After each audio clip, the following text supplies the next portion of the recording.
से अंतराल में, जबकि दिल्ली में हमारी सरकार को मात्र 1 साल पूरा हुआ है, और वो सारे विषय जो वर्षों से दिल्ली की जनता को लगातार परेशान कर रहे थे, उन सभी विषयों पे हर प्लेटफॉर्म पे काम हो रहा है, समस्याओं को समाधान मिल रहा है, नई पॉलिसीज़ बन रही है, और दिल्ली विकसित भारत के साथ मिलते हुए, साथ में चलते हुए विकसित दिल्ली की ओर लगातार अग्रसर है।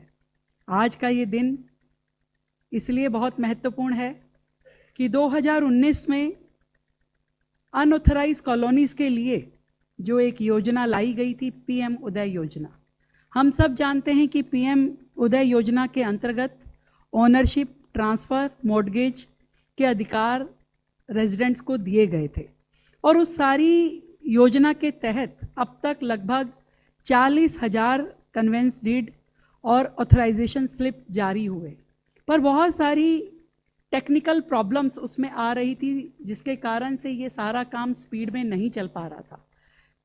टेक्निकल प्रॉब्लम में के चलते लेआउट प्लान को स्वीकृति नहीं मिल पा रही थी, जिससे भवन स्वीकृति और रेगुलराइजेशन संभव नहीं हो पा रही थी।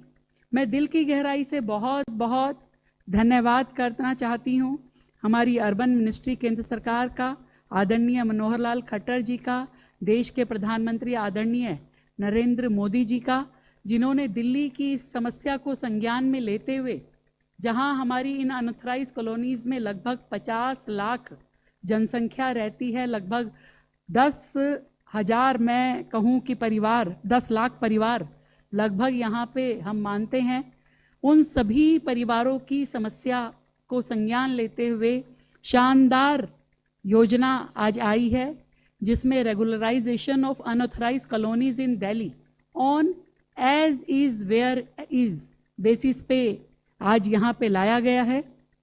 और दूसरी योजना जिसमें ट्रांजिट ओरिएंटेड डेवलपमेंट टीओडी नीति के माध्यम से सस्ती आवास व्यवस्था को बढ़ावा, ये 2 योजनाएं जो आज केंद्र सरकार की ओर से दिल्ली में लागू की गई है, दिल की गहराई से बहुत बहुत धन्यवाद करते हुए आदरणीय प्रधानमंत्री जी और आदरणीय खट्टर साहब को मैं धन्यवाद देती हूँ दिल्ली की जनता की ओर से कि आपने आज एक असंभव सा दिखने वाला काम दिल्ली के लिए किया है।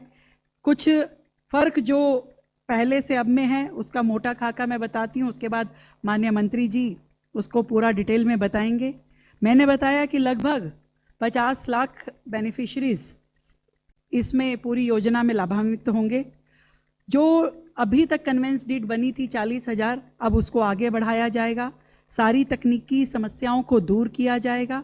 पहले होता था कि 250 स्क्वायर मीटर के भूखंड पे जो अप्रूवल था वो डीडीए के डिप्टी डायरेक्टर देते थे, और इस भूखंड का अप्रूवल जो है डायरेक्टर स्तर के अधिकारी करते थे।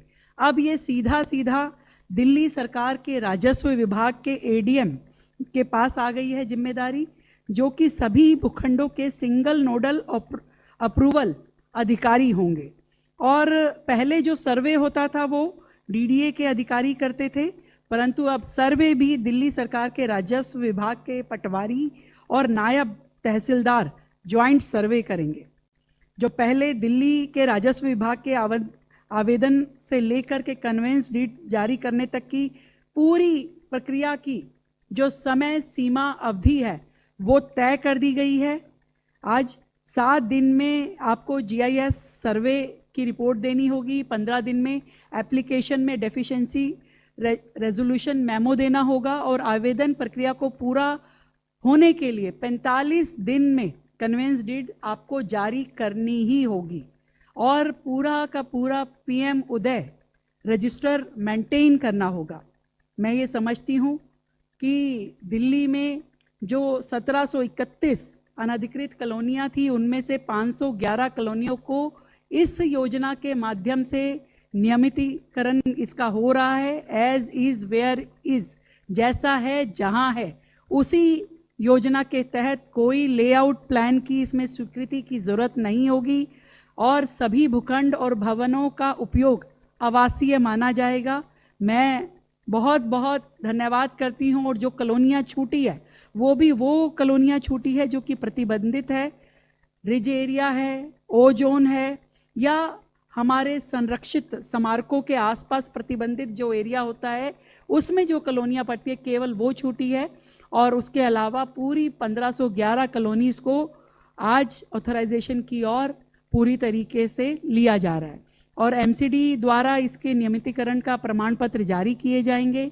दिल्ली सरकार का राजस्व विभाग इस कन्वेंस डीड और ऑथराइजेशन स्लिप को जारी करेगा और आधारभूत सुविधाओं के विकास हेतु सारी कार्रवाई अब सरकार द्वारा की जाएगी।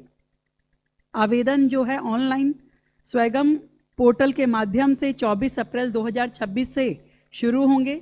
मैं दिल्ली की जनता की ओर से बहुत बहुत बधाई देते हुए दूसरी योजना जो हमारी ट्रांजिट ओरिएंटेड डेवलपमेंट टीओडी की नीति है वो भी एक शानदार योजना है जो दिल्ली में एक सस्ती आवास व्यवस्था को बढ़ावा देगी और सार्वजनिक परिवहन जैसे हमारे मेट्रो है, आरआरटीएस है, इसके आसपास जितने भी हाई डेंसिटी और मिक्स्ड यूज डेवलपमेंट है उसको बढ़ावा मिलेगा और भूमि का ऑप्टिमल यूटिलाइजेशन होगा, बेहतर कनेक्टिविटी होगी और शहरी जीवन की गुणवत्ता में सुधार आएगा।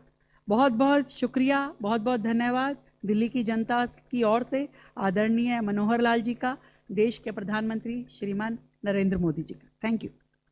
धन्यवाद मैडम। अब मैं माननीय आवासन और शहरी कार्य मंत्रालय के मंत्री जी से अनुरोध करता हूं कि आप मीडिया को इन परियोजनाओं की विस्तृत जानकारी साझा करें। आदरणीय मुख्यमंत्री महोदया, हमारे मेयर साहब श्री इकबाल सिंह जी, संबंधित विभागों के अधिकारीगण, उपस्थित मित्रों, जैसा आदरणीय मुख्यमंत्री महोदया ने बताया है कि दिल्ली की जो आबादी है वर्षों से कुछ समस्याओं से जूझ रही है।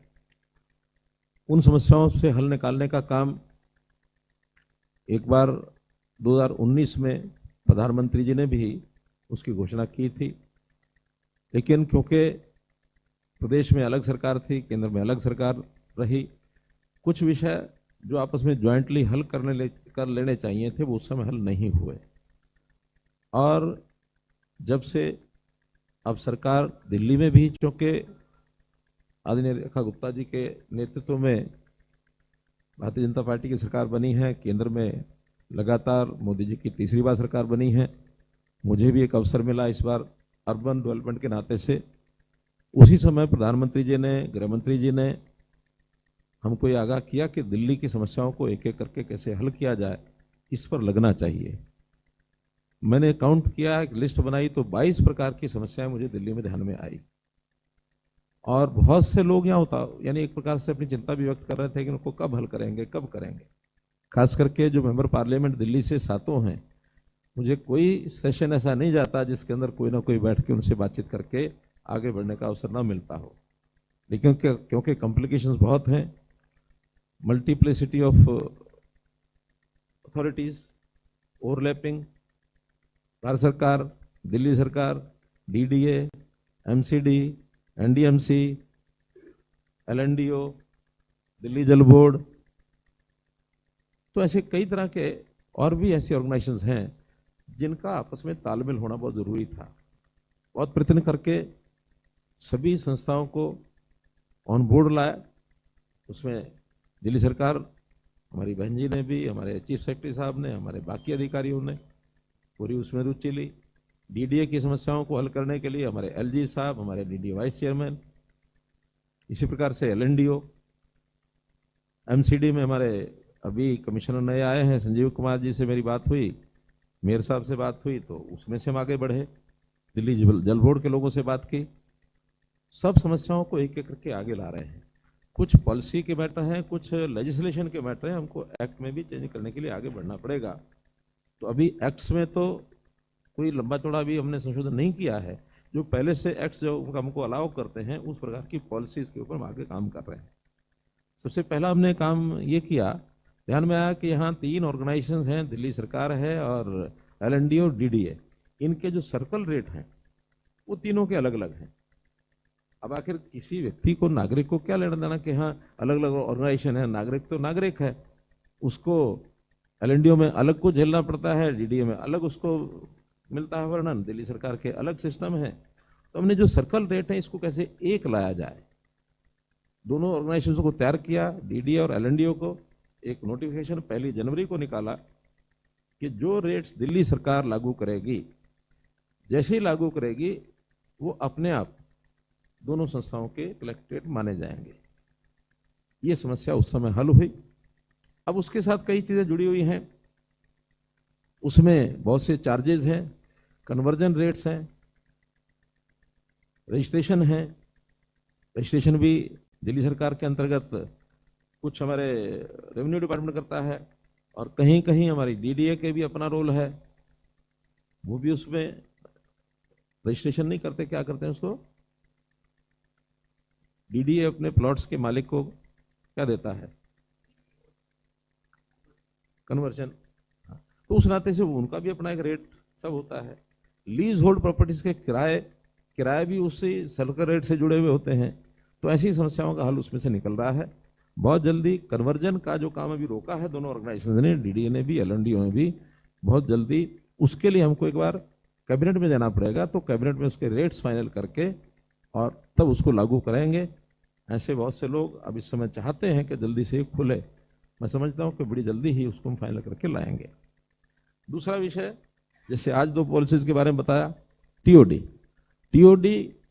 पहले भी एक बार घोषणा हो चुकी है। इस टीओडी की हमारी जो 2021 की जो मास्टर प्लान है उसमें टीओडी का जिक्र है, लेकिन कुछ उसमें अड़चने ऐसी ध्यान में आई कि यहाँ टीओडी उस प्रकार से जितनी सफल होनी चाहिए नहीं हो पाई, बदल किए हैं।